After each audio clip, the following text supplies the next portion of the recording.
Hello, hello, and welcome to another episode of Voices of Future Leaders. And we are so super excited to be here at the Rooted School located on SUNO's campus. So before we dive into what I know is going to be an amazing conversation, let's get some introductions here. Right here to my left, we have Shaun Mena, who is one of our state representatives. How are you? I'm doing fine. How about yourself? I am good. And tell us about your position right now. Yes, right now I was recently elected in the 2023 election to the Louisiana State House of Representatives. So I was elected to the brand new district, District 23, that comprises of Mid-City, Holly Grove, Gerttown, and a little bit of the 7th Ward. I love it. So congratulations for that, and thank you for joining us in our conversation. Thank you so much. Yeah, so we're going to start over here with Sam, if you can introduce yourself, and we're going to come back to you for the second part. Y'all know we're in New Orleans, right? And we're known for food and music, so I want to know, what is your favorite food? As you introduce yourself, and when we come back around, we'll get yours too. So go ahead, Sam. My name is Samuel. Honestly, my favorite food is probably red beans and rice. I love it. And what grade are you in? 9th grade. I'm a freshman. All right, thank you. Hi, everybody. My name is Cash. I'm a 9th grade Rooted student, and I'd probably say my favorite food is etouffee. My mom makes it really good. Ooh, homemade etouffee. Love it. So, Representative Mena, what's your favorite food? You know, I'm a simple man, so I really love catfish. Give me some catfish and some red beans. I'm good to go. Nice. And while I'm right here, my favorite food, y'all don't laugh, is veggie pizza. I know. And being in New Orleans, a lot of people think that's kind of lame, and perhaps it is, but that's my favorite food. So let's shift over here. How are you? I'm pretty fine. My name is Caleb, and my favorite food is lobster mac and cheese. Ooh, that sounds yummy. And what grade are you in? I am 11th grade. I've been here for 3 years. Nice. Be so fast already. I know it. Time flies. Mm-hmm. Nice. Hi, how are you? Hello, everyone. My name is Relissa Francis. I'm an alum of Rooted, and I'm currently at SUNO, who is partnered with Rooted. And my favorite food is, I would say, my mama's gumbo. Nice. I love the home cooking part of this. That's fantastic. That is fantastic. And Relissa, you're a sophomore right now at SUNO, right? Yes. Awesome. I'll be a sophomore in the fall. Okay, going into your sophomore year. That's awesome. So thank you for coming back and supporting your school. We love that. No Yeah. problem. So we're going to dive right into a conversation, y'all. When I'm talking to young people, one of the things I always want to do is make sure I'm amplifying your voices and really getting an understanding of what matters to you. We have a phrase that we use called social justice, and it's where we're looking at social issues and trying to see how we can help solve them. And what does it look like for you to use your voice? But my first question, I'm just curious about what issues you care about. What are some things that are near and dear to your heart that you care about as it relates to social justice? And we'll start with you, Alyssa. Okay. I would say That's okay. There are plenty of issues from which to choose, so there's Yes. nothing wrong with having to think about that for a little bit. Okay, so I like to start with parents, and I feel like the parents and their children need to come together and have the parents understand the students at the schools and have all the parents come together as one like they used to. And I get what you're saying, because you hear a lot about what some people call the breakdown of the family, where we've got more of our babies being raised in single parent homes and families struggling. yeah. Is that what you mean? Yes, that's what I mean. But I was going more so of like the connections with the parent and the child, and how they go to school and how they connect with their other peers, and how they present themselves and how they go out into the streets, and not the streets, but out in New Orleans and present their home. You Yeah. know? So when you go out, you present yourself and your parents and whoever is, raising you. Absolutely. So I feel like that's something that we have a issue with that we need to address. And Yeah, that makes sense. One of the things that we always say in education is that we can't solve all the problems. Education Right. can't. And it really does take families and working together. And I love Yeah, what it you takes said a about village. it does. And I love what you said about, families like connecting with their children and getting a better understanding of what's happening in school. That's good. Very good. Samuel, what do you think? Not really sure. Yeah. Lots of issues. Yeah. I'm going to pitch it to Representative Mena. Based on what Relissa just shared, I know as an elected official, you work across all sectors, including families. What are some things that you've noticed about where we are now in society as it relates to social justice? Well, I would say I was really awakened to social justice when, I was a kid growing up in the inner city of New Orleans in the 90s when we were like murder capital of the world. So I really got to see how, like Relissa said, the breakdown of the family and lack of economic opportunities truly affects our families and as a whole our community and our city.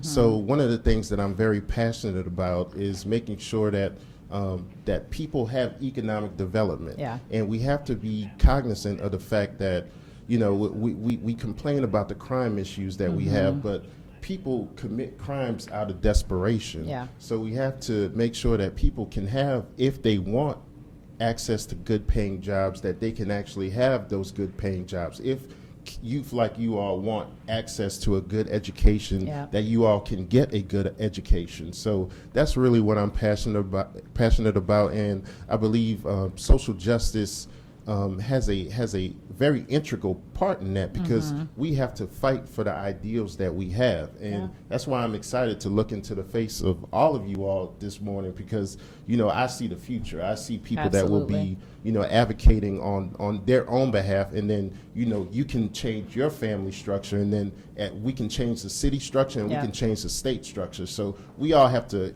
It begins with us, and then we can change the world. Yeah, and I love what you said about getting to root causes.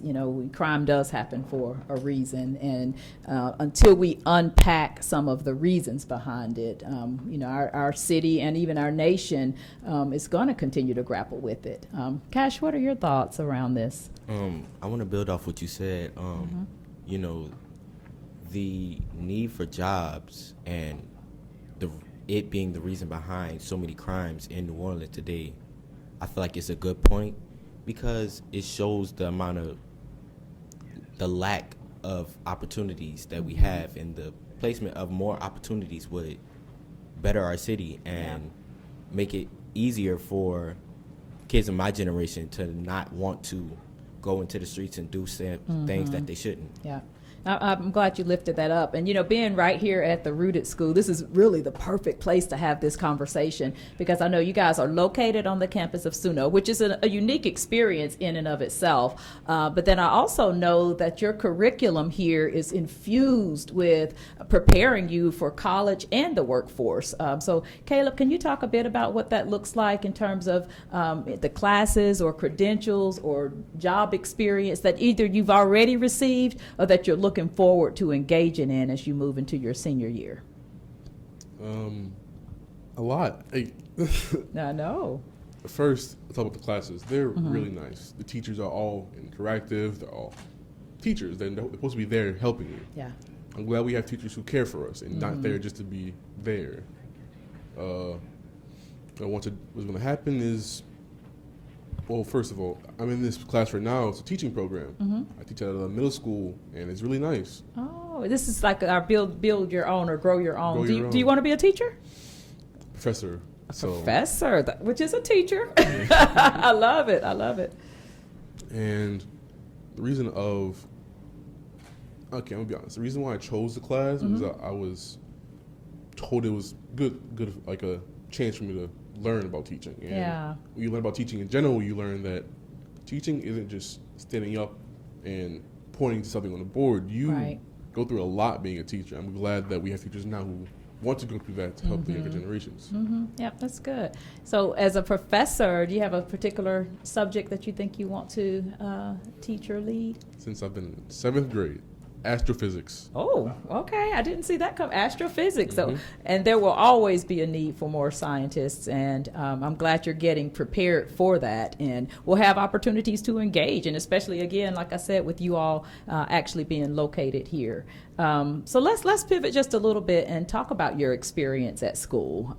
What are some of the things that you enjoyed while you were at the Rooted School that helped prepare you as a college student now?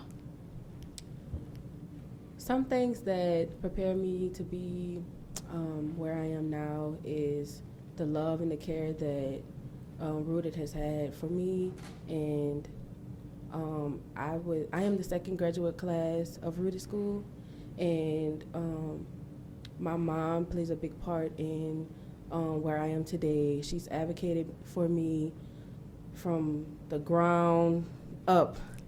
I was a 504 student, so she made sure I had all my accommodations, and Rooted made sure I had every single one of my accommodations. I love it. Anything I needed or wanted, if I needed headphones, if I needed a paper assignment, if I didn't want to use the computer, they shifted for me. They've always been like the back of my hand, honestly, and they prepared me for college by always staying in contact.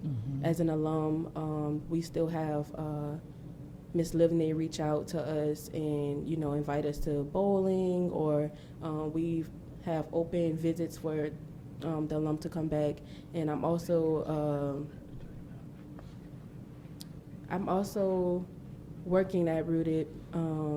As of now, I'm in the front office. Oh, nice. Yeah.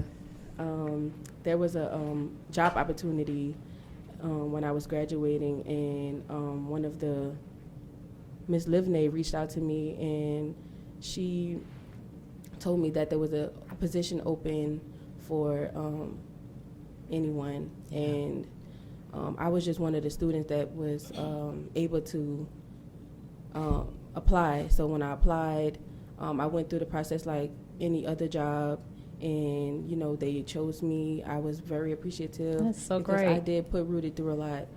I wasn't a bad kid, but I always needed something. Yeah. I always wanted to stay in the office and hang out with Miss Walker.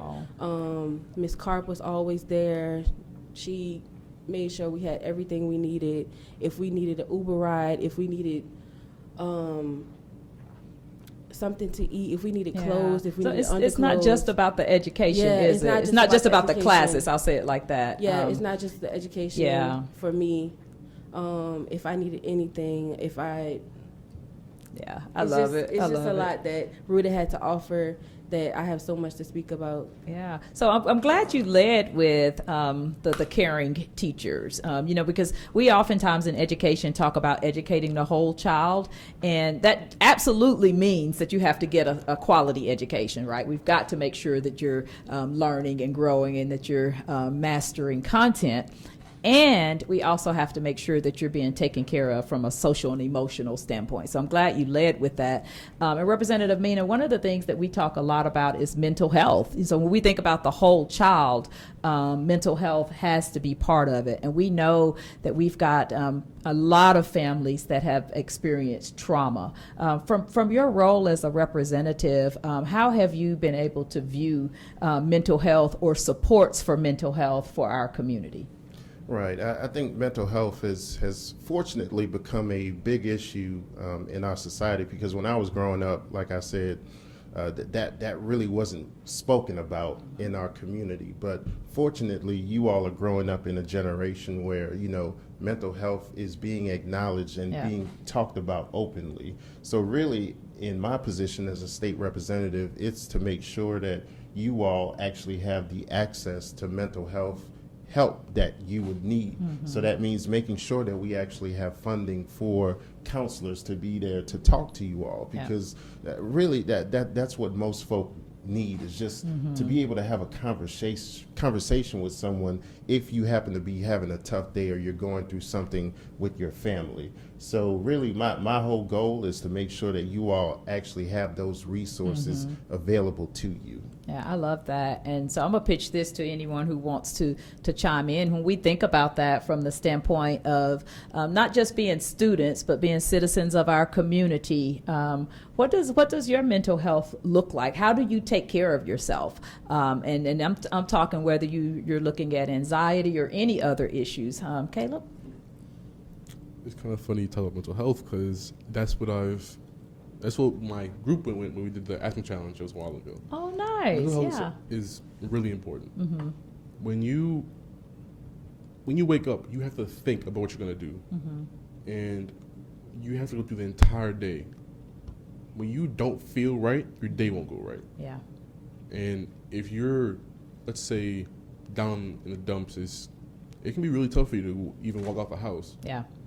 And that's why I want to go into a little bit more, because when you focus on mental health with others, you can really improve someone's life in totality. Yeah, I definitely agree with that. And that's why it is important to have those caring adults at school. Samuel, what about you? How do you stay healthy physically as well as mentally? I really keep track of how I'm feeling. I think about how, like, if I am feeling down, I think, like, what's bringing me down at that moment and what makes me happy. Yeah. And then I just go along with that and try to improve myself on not feeling so bad about things. Yeah. Well, that's good that you process your feelings, because sometimes I think it's easy to just kind of keep it moving and not take the time to think about why do I feel this way. So I'm glad that you said that. And, you know, one of the things that Representative Mena just alluded to is that we have normalized the idea of talking about mental health, which is a step in the right direction. And then it's okay to not be okay. I think that's been kind of a resounding theme for a lot of people as we think about our own mental health. You know, so we have to take care of ourselves physically and mentally, and especially if we're going to excel. So I want to talk about your future aspirations and how school and your experiences have prepared you for future aspirations. I want to start with you, Cash. So me specifically, I take college courses in the 9th grade, and that, I feel like that really strongly prepares me for my college future, because a lot of high school students that graduate and then go to college end up dropping out because they weren't prepared enough. Absolutely. And having that preparation that Rudy has given me through the toughness of the classes, the tests, the communicating with, you know, professors at SUNO, that preparation and the, you know, I don't know what the word I'm looking for is, but like the slide into the college. The admission, to be able to get admitted into the school. Yeah. That preparation, it's amazing, you know. That's good. And how cool is it to be on a college campus? Is that pretty cool? Yeah. I mean, do you guys interact with the professors and see college students and all of that in your day-to-day? It's really nice. They're, you know, being funny, when we used to have classes over there, they'll say, those kids from Ruder School, it's really nice. They welcome us in. Yeah. If they have any events over there, if they're over there, we Right. interact. And being on here just gives us, I feel more like welcomed into the community. Even in this area, the school is really, what's the word? I'm going to just say cool. Okay, it's really cool. I like that. It's really cool. So as we begin to wrap up, I want to talk about what you would tell the scholars that are in, let's say, first grade now. You know, for them to be prepared to have a great experience through elementary, middle, and into high school. What advice would you all give a younger child, maybe your younger self, even a first grader? So I want everyone to lean into this and answer this. Anybody want to volunteer to go first? What advice would you give a first grader? Go ahead, Samuel. I would probably, if I was talking to a first grader about how to get ready for high school, or just like in the future, be prepared, or something like that, I would probably give the advice of, whenever you're doing something you love, don't quit on anything. I love Try that. to keep going forward, even if something in that range is stopping you. Yes. Just keep moving forward, because if you don't, you're probably not going to make it to what you want to be. I love that. That's one of our attributes for Portrait of a Graduate. Thank you so much for that. What about you, Cash? What would you tell a younger student? I'm not really sure, but thinking back to my younger self, realistically, I wouldn't have cared. Yeah. I wouldn't have cared. Just Thinking being about- honest, right? I would be like, oh no, man. Yeah. High school's so far away. Yeah.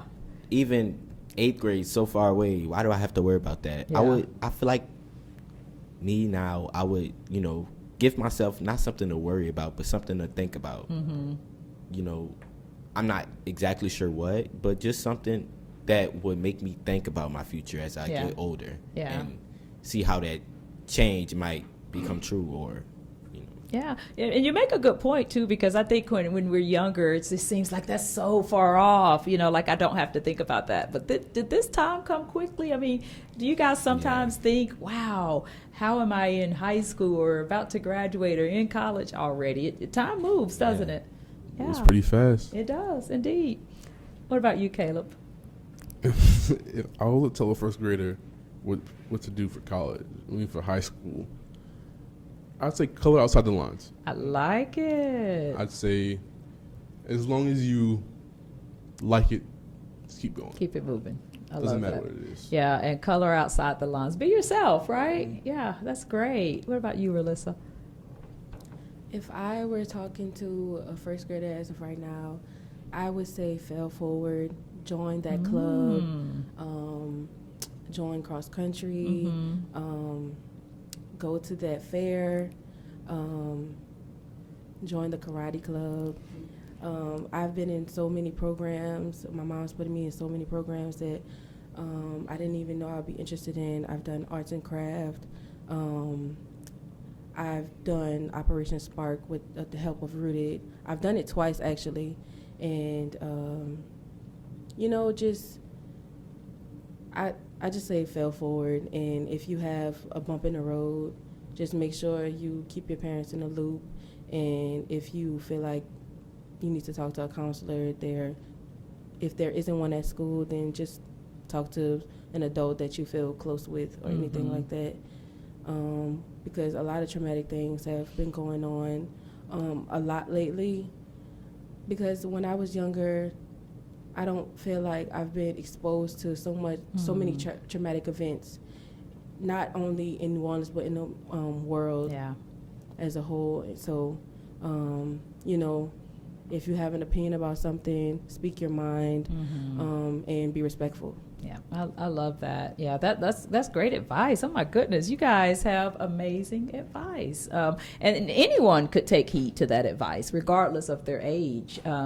And so, Representative Mena, what advice would you give to these young people who, we oftentimes talk about you all being our future. I say you're our now, Yes. Because we need you now, and it's so exciting to hear how you're thinking about life now. It gives me so much optimism about where we're headed in our community and in the world. So what advice would you give our scholars as they begin to venture out into the world? I mean, I was just sitting here and just amazed by the wisdom that you all have and possess at such an early age. And I think you all are going to go far. And, the motto that I live by is persistence overcomes resistance. Ooh. So, I could sit here and tell y'all my story and y'all wouldn't believe it. Like the things that I had to overcome just to get to the point where I'm at today. But persistence always overcomes resistance. And also, we're all born for a reason. So sometimes, and I'm going to do this with my 2-year-old son, I don't want to mold him. I want him to mold himself. So I think sometimes we as parents and friends and all that, we try to impose what we want for you. And I just truly believe that if you can drown out the noise and just listen to whatever's here or here, you will be guided to where you are ultimately supposed to go. So just find yourself, find your truth, and you will find success, whatever that looks like for you. I love it. I love it. And that is a fantastic note for us to wrap up with. And it's like I mentioned before, I do see you guys as our now, you're amazing scholars, and our city, our school district, our country, the world is better because of you. And I'm excited to see what you're going to do, not only at the Rooted School, but beyond, in terms of making an impact, regardless of where you land as far as your career. And I want you to know that I see you, I hear you, and I love you. And I'm so grateful that you took the time to share with us today. And so with that said, this concludes our episode of Voices of Future Leaders, again, right here at the Rooted School located on SUNO's campus. And thank you, Representative Mena, for being with us. Thank you. And thank you so much to our scholars for sharing. And we'll see you next time. Bye.